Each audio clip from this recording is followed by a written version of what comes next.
and it freaked me out being surrounded by all the way. But certain circumstances within the relationship and family environment. A single confession cracked open decades of silence, like a bomb that nobody saw coming. At 62, Julian Lennon stunned the world with just a few raw words. "I utterly hated her." That one sentence tore through the image of peace and nostalgia that had long surrounded the Lennon legacy. Behind those words hides a story soaked in pain, secrets, and the kind of betrayal that fame can't ever cover up. It's not just about family drama, it's about survival, resentment, and a lifetime spent trying to live in the shadow of a legend. What could make the son of one of the world's most adored musicians hold on to that kind of anger for so long? That's the question everyone's asking. And what happened was that when we got the go-ahead for this, you go to security, they give you a sticker saying John Lennon, and I'm going. Long before the world knew him as the quiet son of John Lennon, Julian was just a kid craving something simple: love, stability, and a normal life. From the outside, his world looked golden, polished by fame and filled with luxury. But behind those perfect photos, the Lennon home was a battlefield of emotions. When John walked out for someone new, happiness packed its bags and left with him. Julian and his mother, Cynthia, were left behind. Two hearts trying to make sense of the wreckage. What followed wasn't just heartbreak. It was the birth of a silence that would echo for decades. He didn't just lose a father. He lost his sense of safety. No goodbye, no explanation, just silence that hit harder than any shout ever could. Cynthia did everything she could to hold their world together, selling family treasures just to keep the lights on and food on the table. While fans pictured mansions, private jets, and a perfect life, the truth was heartbreakingly different. Reality was small apartments, second-hand clothes, and nights filled with worry about what tomorrow would bring. Fame didn't bring comfort. It brought confusion, questions, and the kind of pain that doesn't make headlines. At school, Julian's name made him a target. Kids thought he was rich, untouchable, but he was just a lonely boy carrying a famous last name that felt more like a curse. They mocked him, cornered him, sometimes even hit him, and the teachers looked the other way, assuming privilege protected him. It didn't. His mother was his only shield, patching his heart together with her love and her sacrifices, even when the world seemed determined to break them both. Julian learned young that legends look beautiful only from the outside. On the inside, they cost everything, especially peace. His life wasn't built on fame. It was built on survival, grit, and quiet endurance. While the world praised John Lennon as the symbol of love and peace, Julian saw something entirely different. He saw absence. He saw broken promises. And when John showered affection on Sean, Julian's younger half-brother, the hurt cut deep. The headlines called John a devoted dad. But to Julian, it felt like betrayal.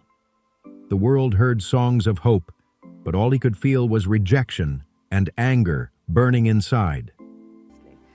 And probably the best thing that happened then was meeting John and having Julian. Fame brought no comfort, only questions he couldn't answer. At school, Julian became a target. There were moments Julian wished he could erase, memories that still made him uncomfortable just to think about. Rumors had followed him since birth. Whispers that John Lennon once called him a mistake, while saying Sean was born out of love. Even if the words were twisted over time, the damage was real. They cut deep, reminding Julian that he was the outsider in his own family, the one who never truly belonged. Cynthia tried her best to fill the void, but how do you compete with a ghost that the whole world worships? Everywhere Julian looked, magazines, posters, songs, there was his father, painted as the symbol of peace and love. But to Julian, that image felt like salt on an open wound. While fans saw a hero, he saw a man who left. As he grew older, that pain hardened into bitterness. His relationship with John was never easy. After the divorce, the calls became fewer, shorter, and painfully awkward. Sometimes there'd be a stilted conversation or a forced smile during a rare visit, but it always felt like a performance, never connection. Meanwhile, John made sure the cameras caught every tender moment with Sean, his youngest. To the world, he looked like the perfect father. But Julian? He got scraps of affection, if that. Watching from afar, he wanted to believe he mattered, that one day things might change, but deep down he knew better. The few kind words, a gifted guitar, those flickers of hope, they always faded into silence again. Eventually, the disappointment became too heavy to carry. And that's hard. That's hard on the...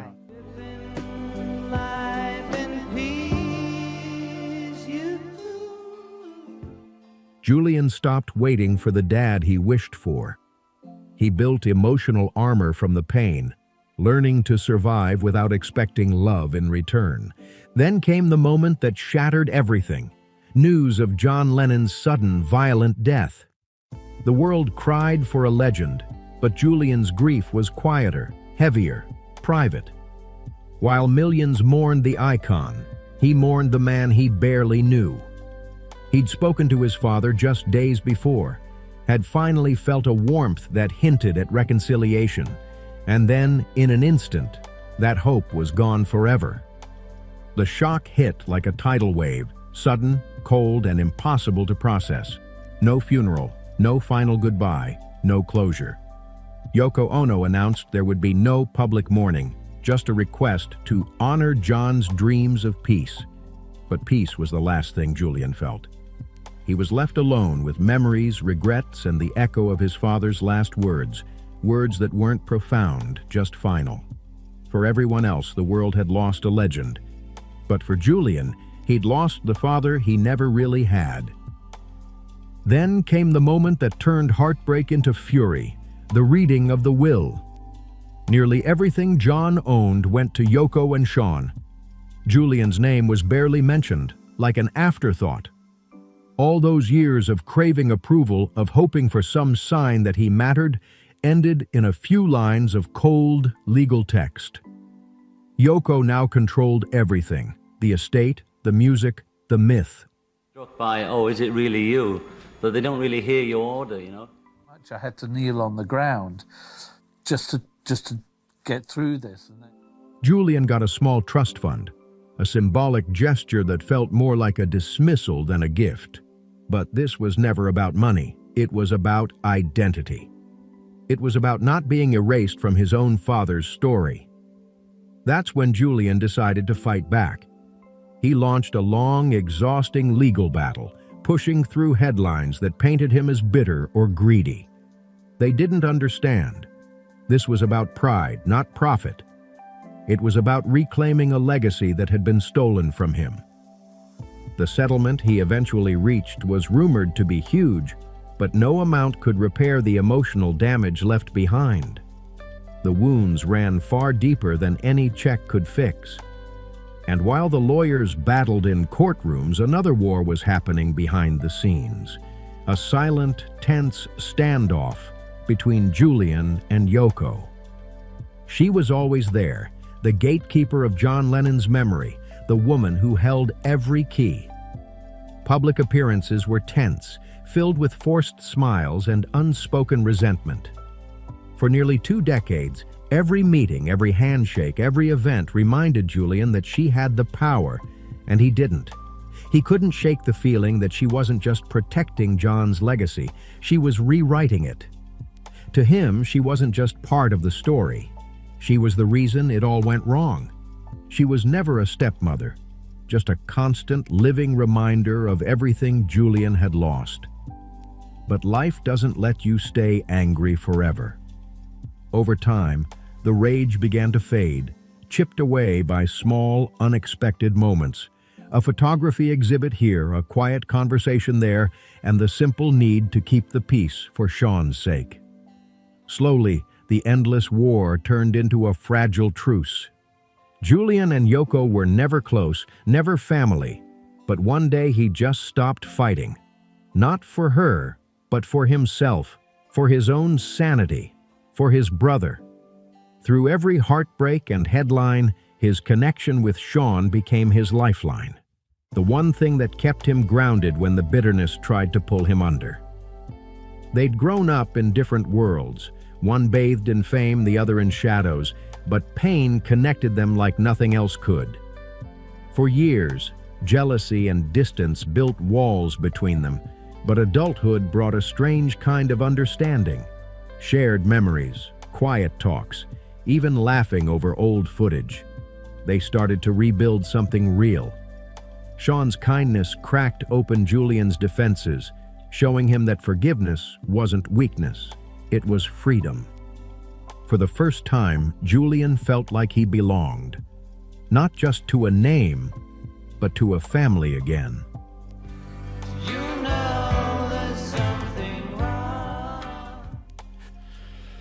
I was thinking, how am I going to do that?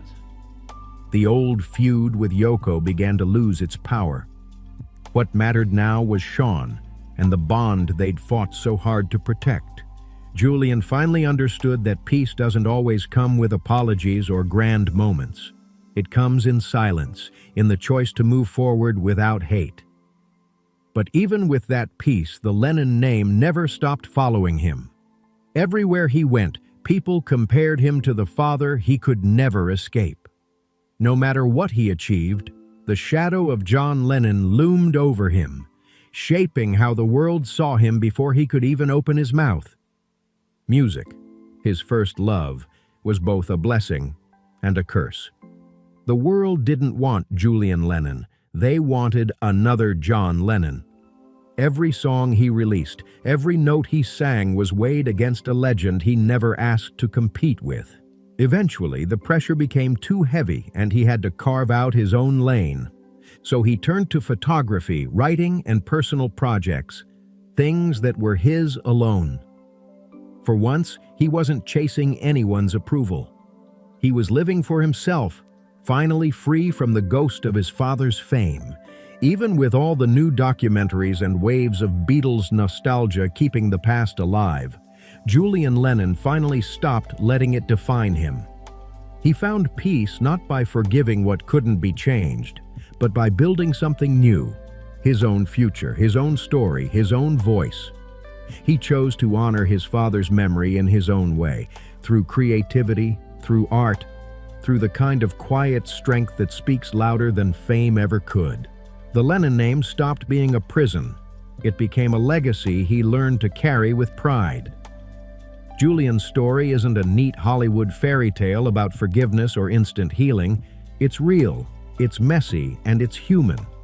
Those words, "I utterly hated her," carried the weight of years lost, dreams broken, and a family torn apart by choices that no one could fix. But from that pain came growth, honesty, and freedom. Through it all, Julian discovered a fragile peace, a truth that you don't need to erase your past to rise above it.